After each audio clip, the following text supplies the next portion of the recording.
নমস্কার বন্ধুরা, চলে এসেছি আরো একটি গুরুত্বপূর্ণ আপডেট নিয়ে। ভাই, আমি একজন সাকিবিয়ান। সত্যি বলছি, ছোটবেলা থেকেই আমি সাকিব খানের ভিডিও ছাড়া, সাকিব খানের সিনেমা ছাড়া আমি অন্য কোনো সিনেমা দেখতেই পছন্দ করতাম না। কিন্তু তা সত্ত্বেও আমাদের কিং খান মেগাস্টার সাকিব খান নিজেও বলেন যে, "এক সাকিব দিয়ে একটা ইন্ডাস্ট্রি চলে না ভাই।" বলিউডে যান, সেখানে সুপারস্টারের ছড়াছড়ি। সালমান খান, শাহরুখ খান, অমিতাভ বচ্চন, হ্যাঁ? রণবীর কাপুর, রণবীর সিং। ভাই, এক সিনেমা একজন যদি ১ বছর এই সিনেমাটা হিট করে, পরের বছর আরেকটা সিনেমা হিট দিয়ে যাচ্ছেন। শুধু হিট নয়, সুপার হিট দিয়ে যাচ্ছেন। আর এইভাবে তাদের বলিউড কিন্তু চড়াই-উতরাই পেরিয়ে এখন সর্বোচ্চ চূড়ায় পৌঁছে গেছে। এবারে যান সাউথে। সাউথে ভাই রামচরণ, প্রভাস, ভাই আল্লু অর্জুন, হ্যাঁ? রমেশ বাবু, এইরকম নানান সুপারস্টারের ছড়াছড়ি ভাই। একটা সুপারস্টার দিয়ে তাদের সিনেমা চলছে না ভাই। তাই টলিউডে শুধুমাত্র শাকিব খানকে দিয়ে সিনেমা হবে না ভাই। আমরা সাকিবিয়ানরা, হ্যাঁ, আমরা সাকিব খানকে স্যারকে প্রচণ্ড ভালোবাসি। তাই বলে প্লিজ আমাদের সাকিবিয়ান ভাইরা প্লিজ দয়া করে আমার কথাটি শুনবেন ভাই। দয়া করে কথাটি মনোযোগ দিয়ে শুনবেন। প্লিজ আমরা সাকিবিয়ানরা এমন না করি যাতে এতে আমাদের সাকিব খানেরই, আমাদের কিং খান মেগাস্টার সাকিব খানেরই সমস্যায় হোক। ভাই, এই মুহূর্তে ঢালিউড, টলিউড মিলিয়ে ৩ জন স্টার ভালোভাবে সিনেমা উপহার দিয়ে যাচ্ছেন। তার মধ্যে এক হলো জিৎ, দেব এবং আমাদের কিং খান মেগাস্টার সাকিব খান স্যার।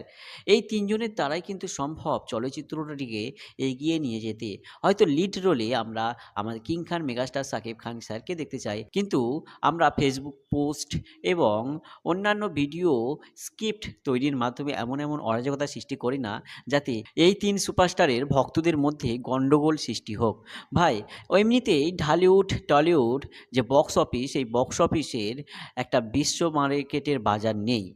একটা বাজার খুবই ছোট মানের বাজার।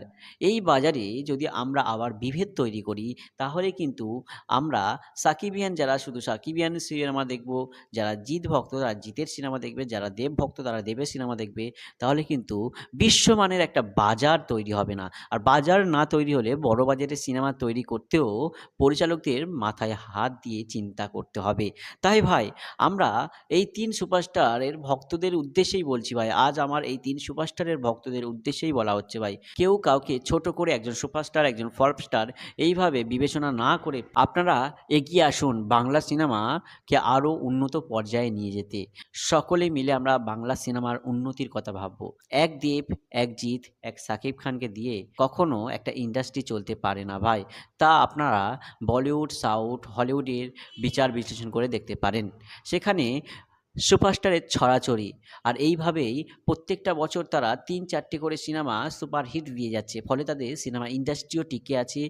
পরিচালকরাও বড় বিগ বাজেটের সিনেমা করতে কোনো বাধা পাচ্ছে না। কিন্তু আমাদের বাংলায় ভাই, আমরা নিজেরাই এমন বিভেদ তৈরি করে ফেলেছি যে পরিচালকদের মাথায় হাত দিতে হয় নতুন সিনেমা, বিগ বাজেটের সিনেমা তৈরি করতে গেলে।